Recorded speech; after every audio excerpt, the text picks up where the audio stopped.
Realize you would read the whole thing, or I would have just shortened it to like, she's a pigeon. Thank you so much. Hi, everyone. Thank you for joining us tonight for a spooky, sweet October Pigeon Pages reading. A huge thank you to McNally Jackson and Tamaris for facilitating this magic in the first place. I'm so thrilled to have three amazing writers here with us this evening to share their work, along with a moderated Q&A at the end. So please prepare your thoughtful, very appropriate questions and get them ready to enter into the chat when the time comes. There will also be links to buy those books directly from McNally Jackson. Look at these beauties. And I so encourage you to do so. If you already own them, buy them for a friend. Bookstore sales matter all the time, and they matter all the more right now. So a few announcements to kick us off. For starters, Pigeon Pages is a literary journal and reading series based in New York City. And as of last month, we're proud to be able to provide our contributors with an honorarium, which is a huge deal. If you want to help support Pigeon Pages, you can donate to us. And there should be a link to that. I will check that after the fact. As for me, I wear a lot of hats at Pigeon Pages. You heard from my bio. Most recently, I was writer and curator of our quarantine-centric series, The Long Pause, and it's been my deep joy to host these virtual events for the last few months. Another exciting thing, our annual essay contest is open for submissions right now. Our guest judge is the incredible Morgan Jerkins, so essayists, you want to submit to this. And one of our Pigeon Pages editors, the wonderful Hannah Bay, has again pulled together a group funding initiative that's raised hundreds of dollars to cover submission fees for Black writers for this contest.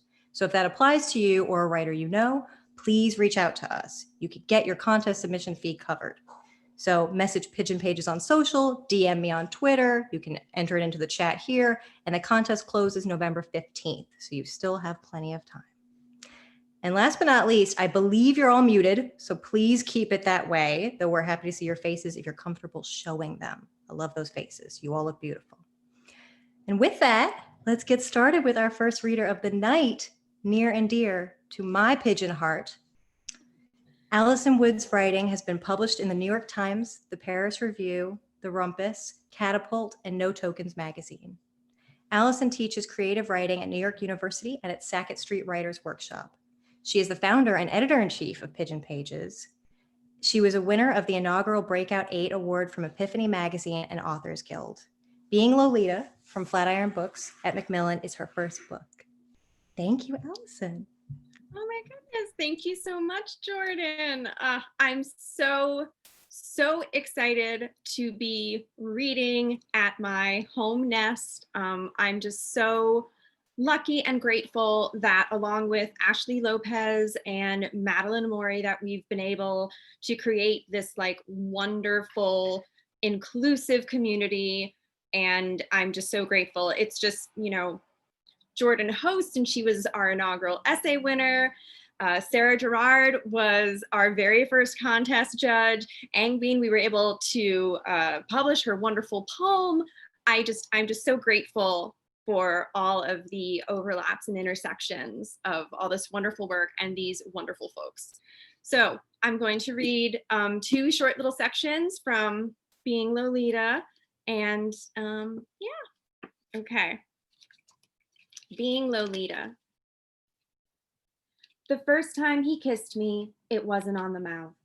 I hadn't read the book yet. He told me it was a beautiful story about love.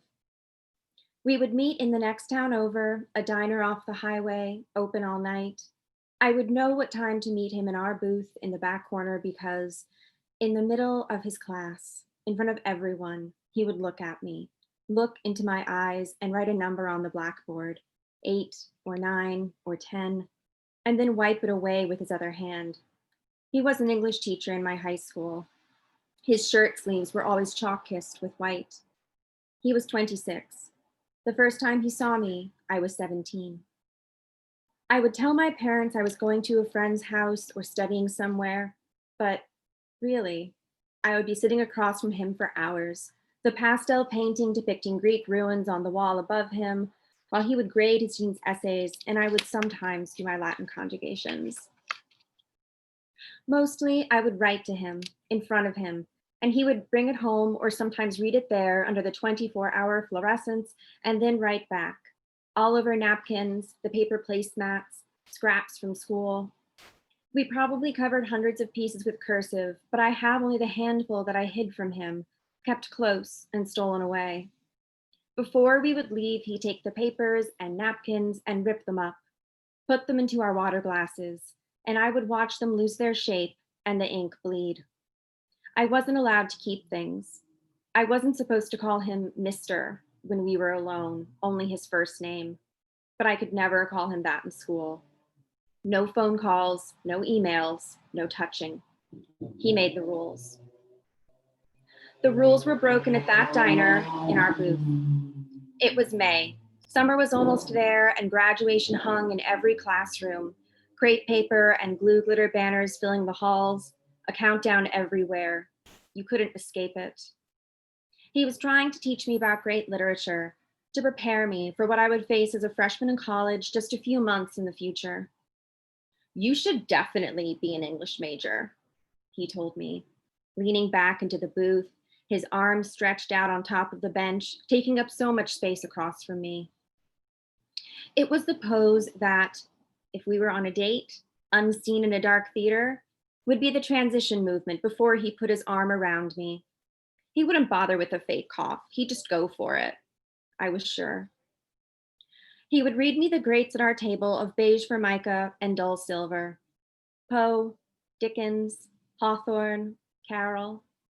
He'd get into it, doing voices when he read Alice's Adventures in Wonderland, laughing at literary jokes that I was surely supposed to understand, so I laughed too. I lapped it up, knowing how lucky I was to have this kind of private instruction. That night, he was reading Lolita to me, from the beginning of things. He spoke to me in Nabokov's opening lines languidly. Light of my life, fire of my loins. I thought it was the most romantic thing ever, but I was ruining it.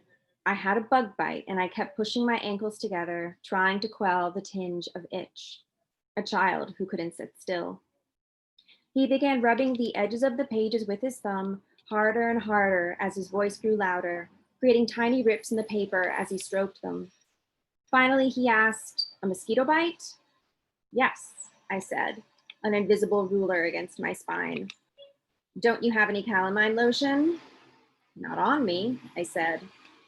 "You know," he said, "saliva can stop the itch." He looked at me. He had green eyes. My flip-flopped feet were on the cracked red leather next to him on the booth, my legs under the table, bridging the gap between our benches. Not touching, just beside him. I followed the rules. He leaned down to my foot next to him and put his lips on my pink, swollen ankle. I felt his breath on my skin. And it was like every locker in the halls of my high school swung open at once, metal kissing cinder block walls. It felt just like that.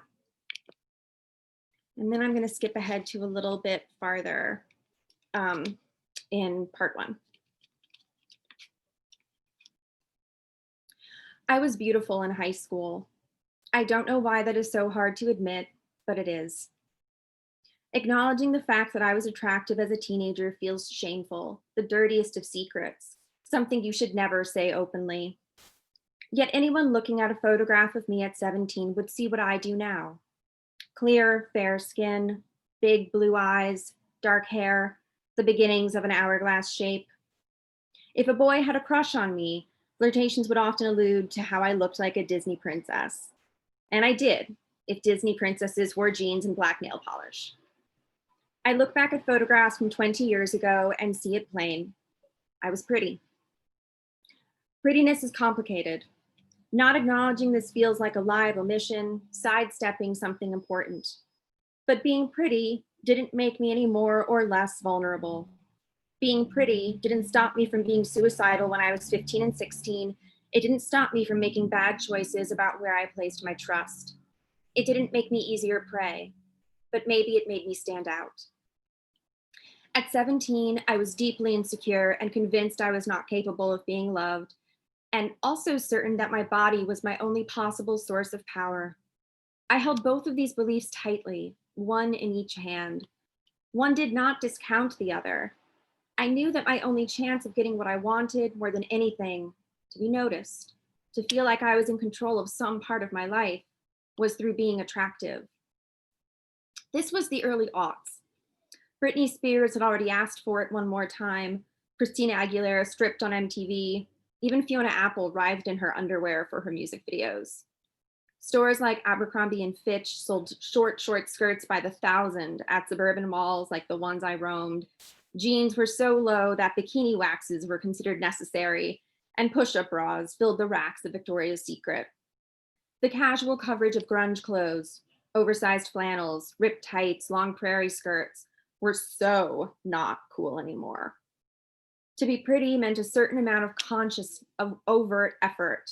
The eyeliner, the glossy lip, the tanning booths. But you couldn't look like you were trying. Then you were just trashy. A joke. I never wanted to be that. Thank you so much. Thank you so much. I love the time capsule of that particular part of the book. I'm so glad you read that. Thank you. Also, I just want to say high-rise jeans forever. Like, oh, for sure. Never. For sure. Never. You got multiple applause emojis there. Oh yeah. As you should. Never. You're gonna take my 10-inch high-rise jeans from my cold dead hands. Yeah. Like, never going back. No. And you can find more where that's from in this book right here. Please, you want to buy this book and you want to buy it from McNally Jackson for yourself and your friends. And up next, we have the magical, the effervescent Angbeen Saleem, who is an artist, poet, aspiring farmer, and filmmaker. She hails from the John that made the John happen, played Othello once in high school English class, and is a Pink Door Fellow. Her work has appeared or is forthcoming in American Asian Writers Workshop Magazine, Bayou Magazine, Pigeon Pages, The Slowdown, and in other timelines of the multiverse, which is one of my favorite bios in a long time. Thank you.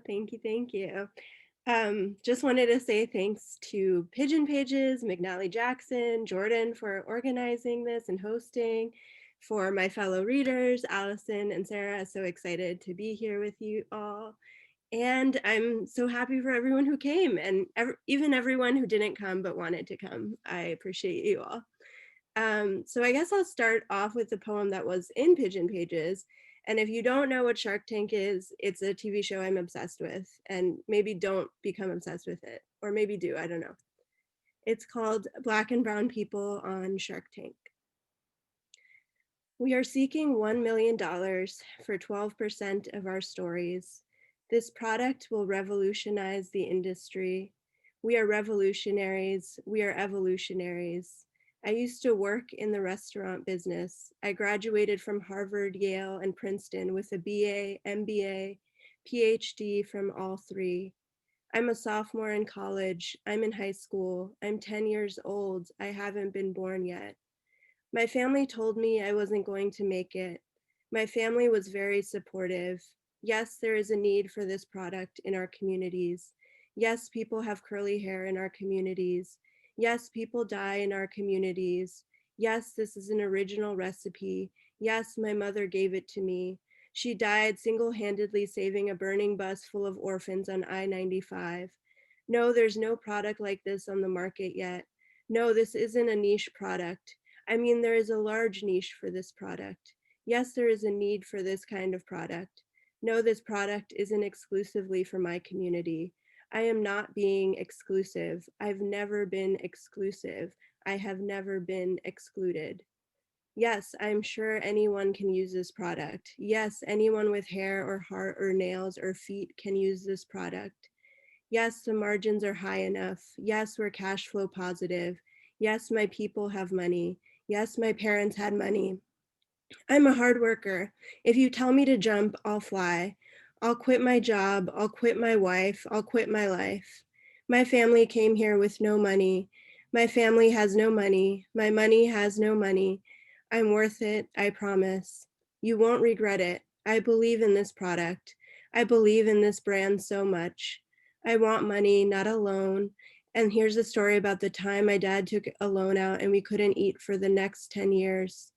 Please take a chance on us. I believe in me. I believe in America. We're sorry to hear that you're out. Thank you.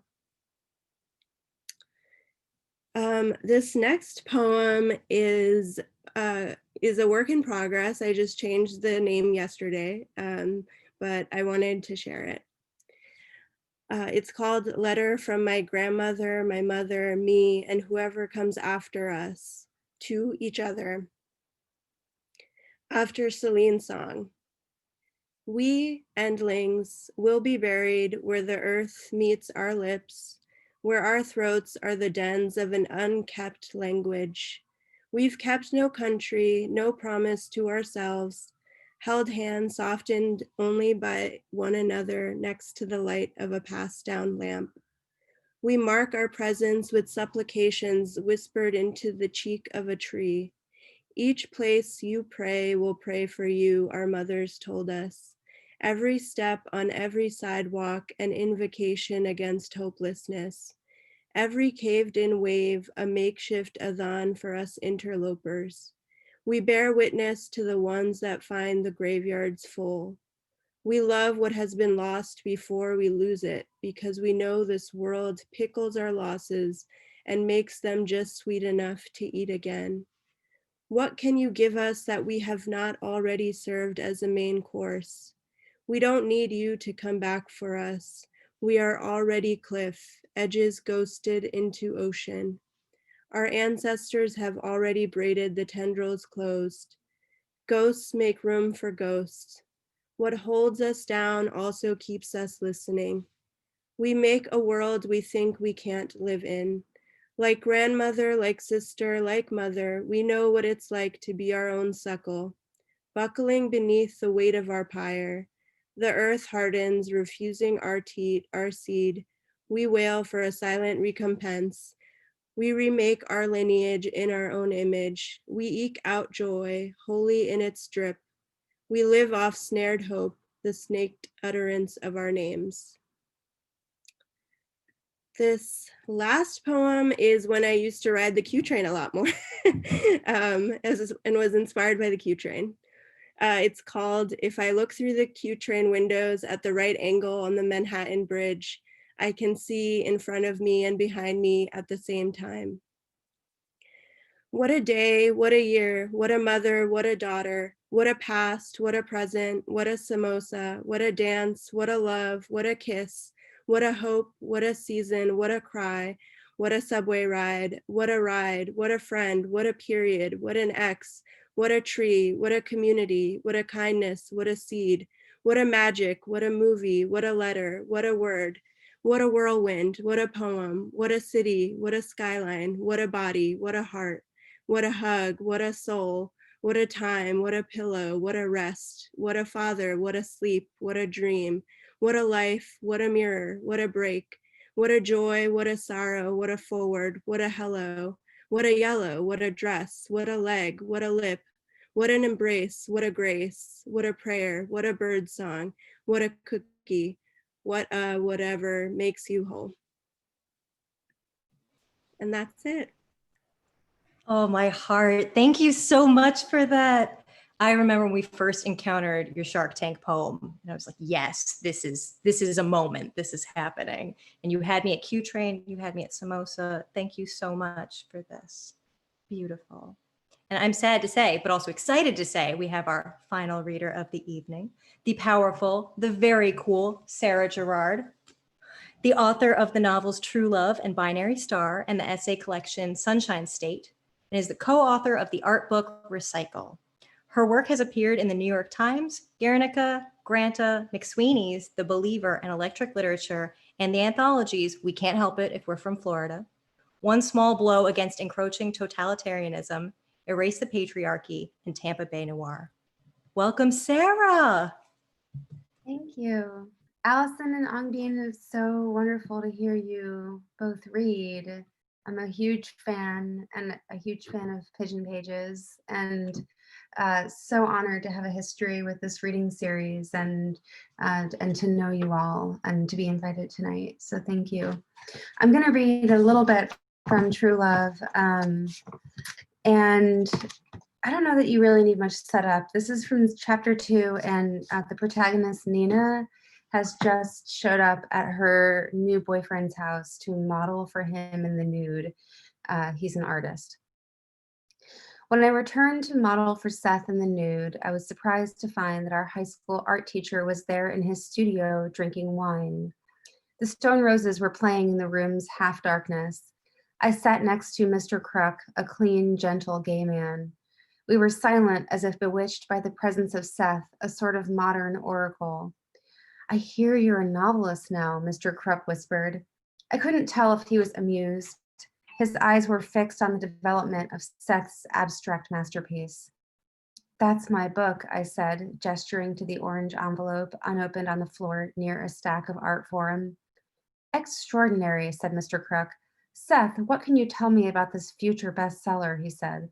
Nothing, said Seth. I haven't read it. You'll have to fill him in once you do, I said. He looked at me, then turned back around and continued painting. I'm not sure I can give you a proper critique, Nina, he said. I would like your permission to pass it on to my friend Gerrard. He's a student of literature. Yes, a wonderful idea, said Mr. Crook. You know him? I said. Oh, yes, he was your high school classmate. Seth washed his paintbrush and laid it on a towel. He selected a pencil from a box of drawing supplies and scribbled on the back of a receipt.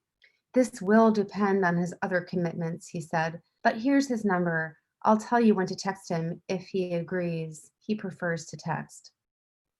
When Mr. Crook left, Seth resumed explicating his work in progress.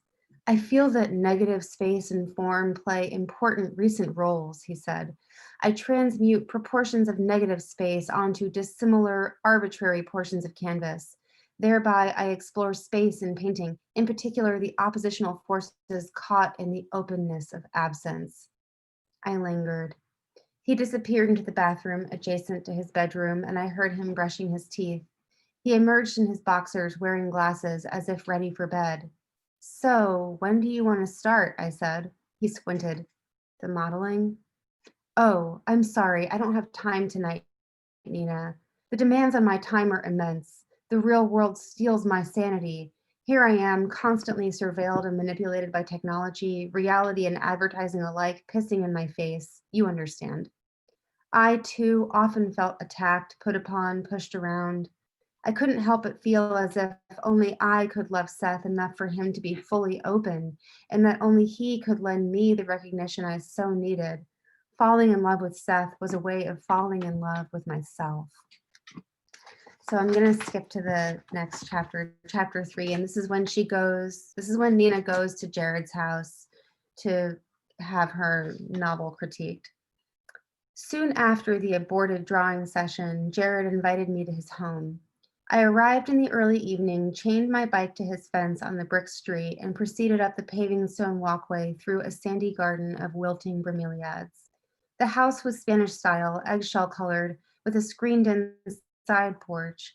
An old bathtub filled with potting soil housed weeds. Gerrard answered the door shirtless. He wore a knee-length floral skirt. His hair was pulled into a bun, and a tattoo of Hokusai's great wave off Kanagawa covered his left shoulder.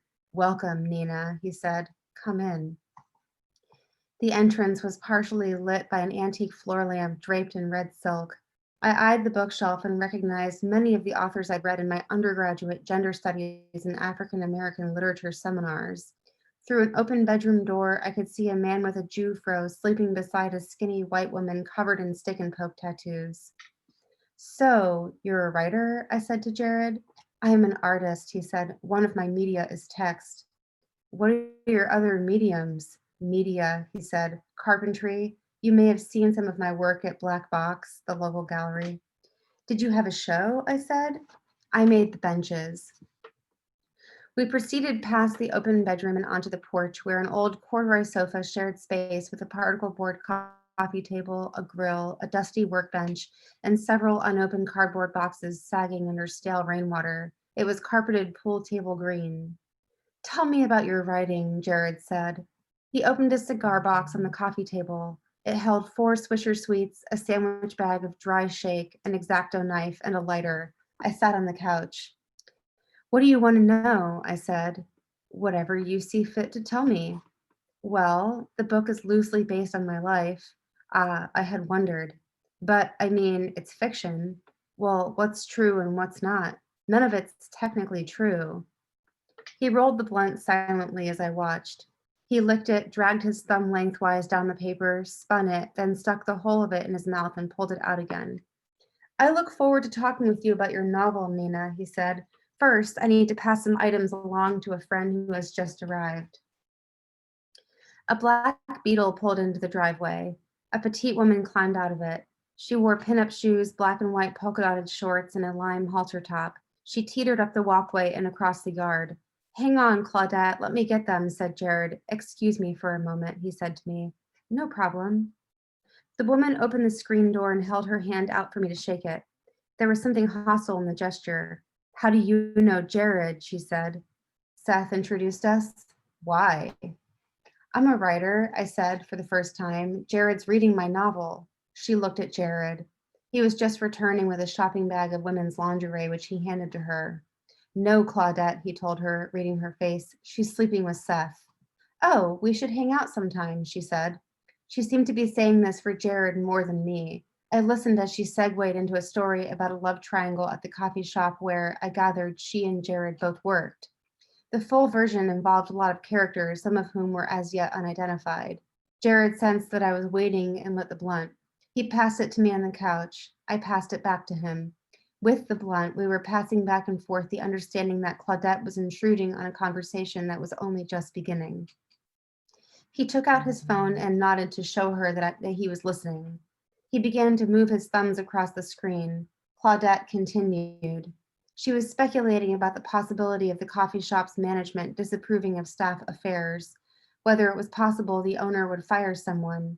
She didn't seem to care that Gerrard was openly talking to someone else while she was talking to him. I took my phone out of my purse and texted Seth a heart emoji. I kept my hand on top of the phone afterward in case he responded. It vibrated. This is from Gerrard. Nina, your ideas are good, but you let them stew too much upstairs without getting out and getting examined. Many of your sentences are long and awkward. Your metaphors are frequently mixed and lose potency as a result. Your voice is good, but gets muddled and lost when you reach for big ideas. You rely too much on staid literary mechanisms that no longer have currency. You have a tendency to tell instead of showing. Unresolved plot holes and inconsistencies riddle the storyline, though you do some skilled foreshadowing. The story attempts to be at once gritty realism and patent romanticism, but ends up being effectively neither, while its overblown descriptions of good and evil give it a moralizing tone. The story feels raw, like it hasn't gone through a drafting process yet. You seem not to be able to see the forest for the trees, and there are some lovely trees, but they just don't make a forest. You obviously have a good grasp of language, but you need to work on some of the basic nuts and bolts of storytelling before attempting to build anything as grand as you're doing. Otherwise, its structural integrity cannot hold up even a well-wrought facade. Things you can work on include making your world logically consistent, making sure all things, actions, places, and names have both context and causation, getting rid of unnecessary verbiage, especially words whose duty is being done by other words, working to eliminate cliches and overuse literary mechanisms and using the right word instead of several close approximations all lumped together. I closed my phone and returned it to my purse. I stared at the arm of the sofa while Claudette finished her story. It took her 10 or 15 minutes. I sank into my body. I felt at once far away and painfully present. I considered the attractiveness of vanishing. I would leave Gerrard's porch, walk to the water, and continue walking until I was submerged. Thanks. Thank you so much. Who among us has not lived through criticism like that from someone who made the benches? Honestly, incredible. Thank you. This was beautiful. Selfishly, I loved this lineup so much. And I hope you're all sitting there with your questions just percolating. So get those ready, get them in the chat. And I am prepared with questions to kick us off. Actually, I think I might change up my order based on that particular passage, which I'm very excited about. So obviously this answer could depend heavily on genre. And this is a question for all of our readers tonight. But how do you choose, whether you're fictionalizing something that may be true or you're working on a true story, how do you choose what to leave out, what gets exaggerated? Is there a weighing process for you? What does that look like? Whoever's ready to take on that big question first. I can start. So when I was writing the book, I knew from the beginning, this is a memoir. I knew. There was no question in my mind. I never changed. But when I was workshopping the book in, at Tin House or at my MFA, there was a lot of questions, in particular from guys often about like, well, why aren't you just fictionalizing this? At one point in a workshop, there were suggestions that I start writing chapters from the teacher's point of view because they wanted to know more about him and his backstory. And I was like, no, you're missing the point, and that's not how memoir works. And I'm deeply offended because that's not what I'm trying to accomplish. You are not, as they say you should be doing in workshop, meeting the project where it is. But I was just listening to a craft talk Megan O'Rourke gave about memoir and sort of the difference between memoir and fiction. And she was talking about how with memoir, it's so much about curation of the I. The I is still a work of fiction. The I in an essay, the I in my book is part of me. It's a construction. It's not me. It is true. It is honest, but it does not encompass me as a person.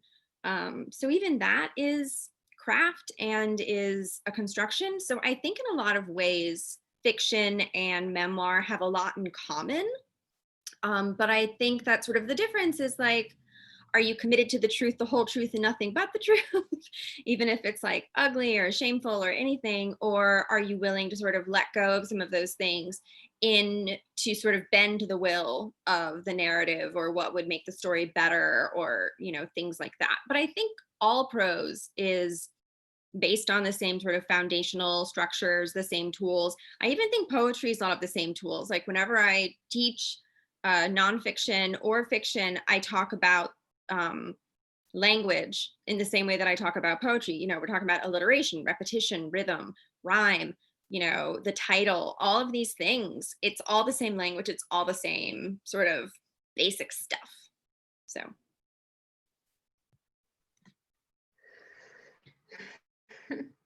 I write fiction and nonfiction, so I guess I'll attempt to answer. Sometimes I try to write an essay about something like having an abortion, and I can never finish it as a piece of nonfiction, but I can put it in my novel, and I can bear witness to the truth that way. It's, and then, and then after, this is just one example, but after writing about it in my novel, then I could find a way to articulate it in a nonfiction way. But it takes a really long time. And for me, I think the space of fiction is a place where I can play more than in nonfiction. And I take my nonfiction very, very seriously. And I think I take my fiction a little less seriously. I think I'm able to be a little funnier in my fiction. But with my nonfiction projects, it's just the ethics are, I think, a little more black and white for me, and the reasons why I write nonfiction are very, I think, different sometimes than the reasons why I write fiction. It's much more justice oriented, and it's much more directly political, whereas I think fiction makes its points more subtly oftentimes. And yeah, I mean, I don't know. I mean, do you guys want to say hi to my partner? Come here. People are checking on me in my house. Yeah, so, but in a short story, sometimes I'm trying to teach myself something like on a technical level, or something formal, and it's a small space where I can experiment. Yeah, so it's a space of educational play, I think, for me, fiction. I love that. I do just want to weigh in because I had read your McSweeney's piece, The Undecided Voter, and I think that was such a little container for this big, beautiful idea, and it worked so well to weave in this thing. I mean, abortion is so heavy. So I was just thinking about that, and it's like, for me, that was the perfect vehicle for something like that. So Yeah, but I had started writing that essay actually in 2014 when I had an abortion, and I couldn't finish it for a year. I mean, I tried to publish it a couple of times and couldn't. Nobody took it. And then in like 2019, I think I finally took large passages of that essay and put it into the novel. And then only a couple of weeks ago, when McSweeney's asked me if I could contribute to that series, was I actually able to finish it as an essay. And I think only because I gave myself like a maximum of 500 or 600 words. So yeah. amazing. Nonfiction. Oh, and Angbeen, sorry. Yeah. This is the problem with this being virtual too. I just want you all right in front of me right here. I'm watching your little beautiful faces in the boxes. Angbeen, did you want to weigh in on this? I figure whether it's poetics, I'm always curious too, in your process, what you give, what you leave out. Yeah, I mean, in a way, I feel lucky to be writing poetry for most of the time because the poems just are so lean, and they require a lot of editing. I mean, not that other works don't, but they really need to be small. And so whatever artifacts, moments can propel the poem to the voltas is really what helps. And I think, I liked what Sarah was saying about like being able to be more playful with fiction. And I think for me, that's true with poetry. Like I can take the truth and make it sci-fi or fantasy in a way that I don't think I can when I write essays. And I think that's why I'm so drawn to poetry, because I can mold it in so many different ways. Yeah. I just want to Thank echo you. all of that. And like, so I started working on a novel, and like the first like couple of weeks I was like, I can throw a witch in here. I can have a ghost. Like just the freedom. The sort of like genre shift was like mind blowing to me. And for a while I was like throwing in all this stuff, and I was like, all right, Alisson, you don't need to have a witch and a ghost and blah, blah. But like just that freedom. And I also think that like poetry also, there's a certain amount of freedom, like because I feel like a poem can stand on its own and doesn't have to answer. Do you know what I mean? Like it doesn't have to necessarily be about your life. The persona poem, the oral story, like all of those things are legitimate and not necessarily personal. So I also think that in a lot of ways poetry is very freeing, because you don't even have to give an answer. It's just the poem. It can be whatever it wants to be. I love that. There is, it's funny. So speaking of, there is a series of questions for you, Alisson, in the chat. I think the first part of this, I assume you may not want to answer, but the next part I am interested in. Has the teacher tried to contact you about the book? And do you think you'll ever write about yourself at 15 or 16 when you were more vulnerable, thinking about suicide? Is that perhaps another memoir? No, to the first one. And to the second, I'm a big believer. Sarah, I'm sure that maybe you probably got questions like this with your nonfiction project. I get a lot of questions about catharsis and like, did writing it heal you? Did writing it sort of like, have that moment of everything's better? And it's like, yeah, no, that's not how that works. For me anyway, or for any of my memoir writing friends, I believe that like the processing has to happen off the page. Before you can write about something, you have to have already sort of synthesized it and gone through that emotional process and been able to sort of like, because unless you do that, you can't separate yourself. Like you can't look at a piece of writing as a piece of writing. It feels too close. So I do sometimes think about perhaps writing about that sort of more vulnerable time. And it's actually something I've been talking. So I also am a big believer in therapy. Whenever I have students or friends who are like, I'm working on thank you. who are working on a piece that has to do with trauma, I'm like, you've got a good therapist, right? You're talking to your therapist, because while writing is a very effective therapeutic practice, if you're writing for an audience, that it's not the same. So it's actually something I've been talking a lot about in therapy. And I feel like having done all the processing for this book has sort of started to leave room for other types of processing, which for me is always like the first step to be able to write about something in a really, truly like honest and true, authentic, vulnerable way. So maybe.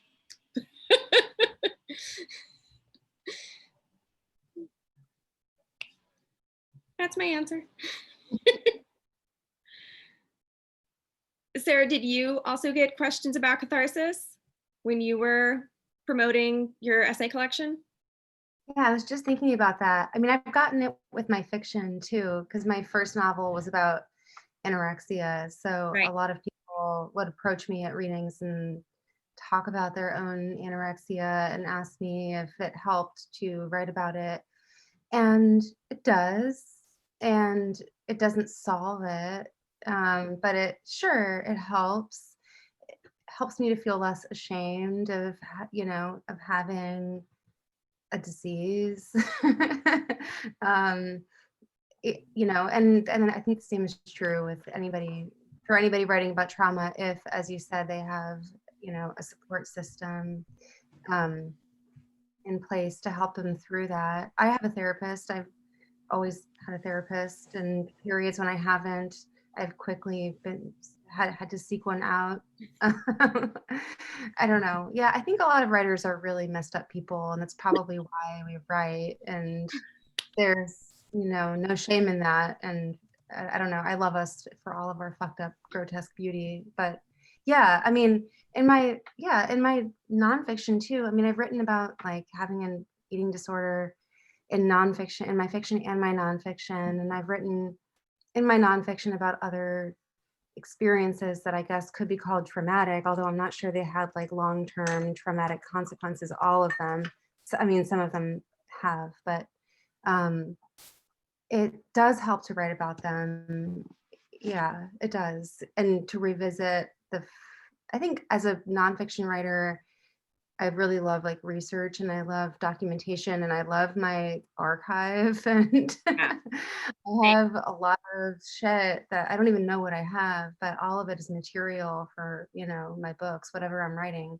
So like I was just looking through some stuff from, I mean, things I've written about already, but not in like a book length work, but thinking about writing a book length work about something that happened to me like 14 years ago, just going back through all of the shit I have in my house from that experience is pretty mind-blowing. It feels really, you can feel the power in these, receipts, diary entries, letters, home, all of that. It has like there's a charge around all that material, and I think that's what I follow towards whatever writing project I'm doing. I completely agree. Yeah, like if I did not have the amount of like ephemera and like what I call like primary source documents, I never would have been able to write this book.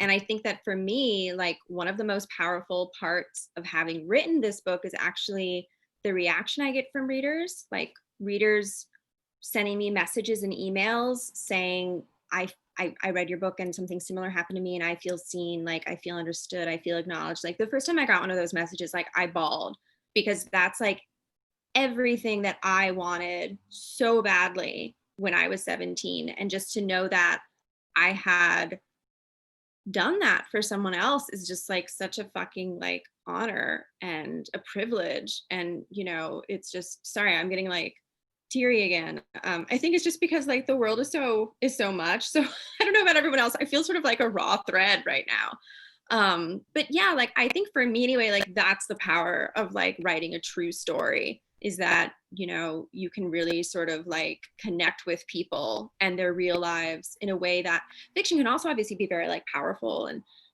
connective. But I think knowing it really happened is sort of like a certain specialness. I don't know. Let me just say, I missed little pieces because the internet is a nightmare, and that's the pandemic trauma we all didn't need right now. But that was beautiful. I'm back and I have the questions. Thank you, Maris. I am tethered to my fiance's phone, so you will not lose me now. Are we ready for more questions? Yes. These are beautiful. I'm very excited. I'm not even dipping back into mine. So here's a great one. Was there ever a project you've been working on that stalled out? How do you alter your process to navigate creative speed bumps? Question for everyone. I can. I wanna- Oh, sorry. Go ahead. No, I was just going to say I wanted to hear from you. Yeah, me too, actually. There are so many projects that have stalled out. I dabble in so many different things, and so I think that is great, and it means that sometimes things get put on pause for a very long time. I had a TV pilot that I wrote 2 years ago that's kind of just has been sitting, and only recently, actually, I've been kind of trying to restart it. And I think part of the answer is just, it's okay if things stall. I think that's like part of the life cycle, and like not guilting or blaming yourself. I started farm school last year and so I'm learning to farm, and part of learning to farm is like being aware of the different seasons of growth, and that there are some seasons of like there's not actual like digging or anything to do, there's just a lot of waiting, and there's a lot of like planning for when it's going to be sunny and good weather again, but it's just a lot of waiting. And I think from that experience, I kind of have been trying to make my peace with things sitting and just being okay with that, and like working on different things in the meantime. That's the best answer. That's such a good answer. And I will like aspire for that. I want to know about farm school. Wait, I totally recommend everyone do farm school. It's called Farm School NYC, very simple name. And they're doing a food justice class that's public, and it's amazing. So I really recommend it because they incorporate racial and food justice into their programming. So highly recommend if you're in New York. That's amazing. That's amazing. And I just want to add that like there were multiple times when like the book that I published finally almost stalled out. Like it took 7 years, and then also kind of like 2 years to write, sort of like 7 years since I was looking through my email, and I was trying to figure out like when I was first sort of like really like actively like writing the book. And I think it started in 2012, 2013. But then of course, I dip in, wander away because I wasn't happy. I was working full time, and then once I moved to New York and got into grad school and I was like, okay, I'm going to finish this book, I was juggling 5 jobs plus grad school, So it's like, there are definitely times when like the book took the back seat because like I needed to work, like I needed to work. And it was just hard to do everything. And I think that's something that we don't really talk about enough about writing. It's like, there's sort of this glamour about like, oh, you sold a book, you must be like rolling in it. And I'm like, that's not how this works. I mean, it's just like most writers I know are either juggling multiple jobs or have a second or have like a completely separate full-time job. It's like, we really romanticize it, but I do think that sort of falling into that seasonal thing, which I think you're absolutely right about, is also just like, what do you have to prioritize in your life right now? Being sick, like having things happen, So I think the seasonal thing is absolutely right. And like, it's hard to like be okay with those sort of, seasons where things aren't growing, but it just sort of has to happen. I mean, a book just takes as long as it takes too. Sometimes you'll put it down for a couple of years and come back to it and know how to finish it. And that's normal because you had to learn something like technical or learn something personal or emotional, or like you said, work for us, you're teaching a class, or multiple classes and don't have time to work on your novel, and that's normal. And when you come back to it, you'll see everything that needs to be done with it. It's good to take time away from your work, I think. Yeah. And sometimes you have to go to farm school, Yeah. you know? Yeah. This is so good. I think we have time for one more. I don't want to cut anyone off, but I do really like this question. How have all of your creative processes changed in the past few months?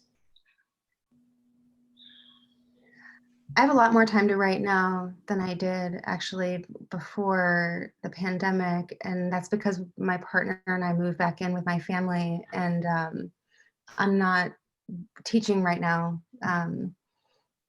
So I feel happy about that. Although really scared, for the future and like whatever that might hold.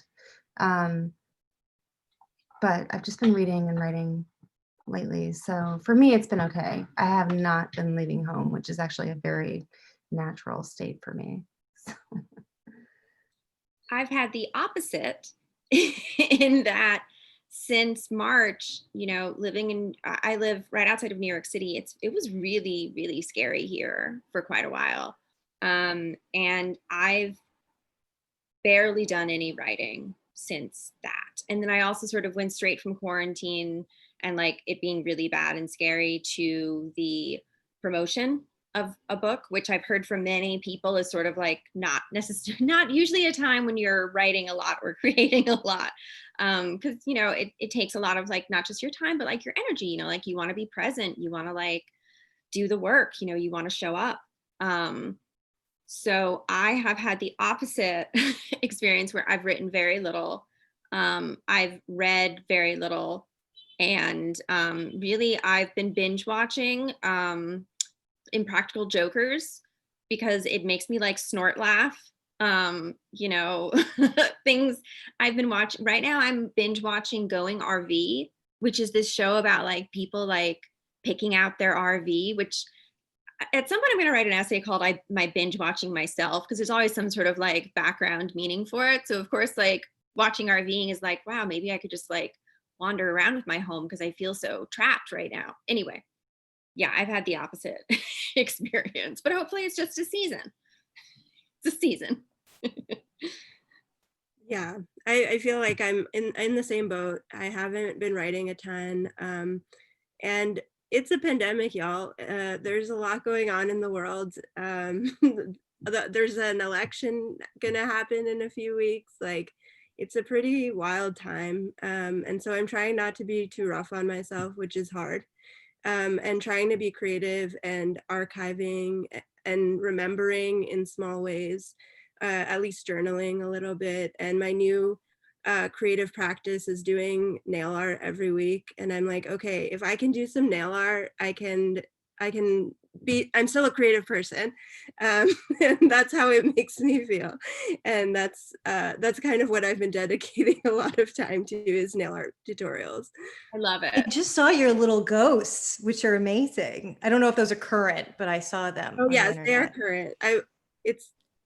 They look good. Those are good.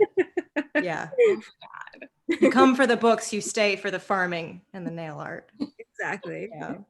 I think with that, thank you all so much. I know there are endless questions we could be asking. My big call to actions, please buy these gorgeous books from McNally Jackson. You want these and many more just in time for the holidays, in advance of the holidays, in fact. You can donate to Pigeon Pages. You can submit to our essay contest. And just thank you to our incredible readers. Thank you to Maris. Thank you to McNally Jackson. Thank you for your questions. We will What a see you next pleasure. time. Thank you. Thank you. everyone. Thanks for being here. Oh my God. Thank you all so much. Thank you. And go to farm school. And don't forget to vote Woo! Woo! in whatever order.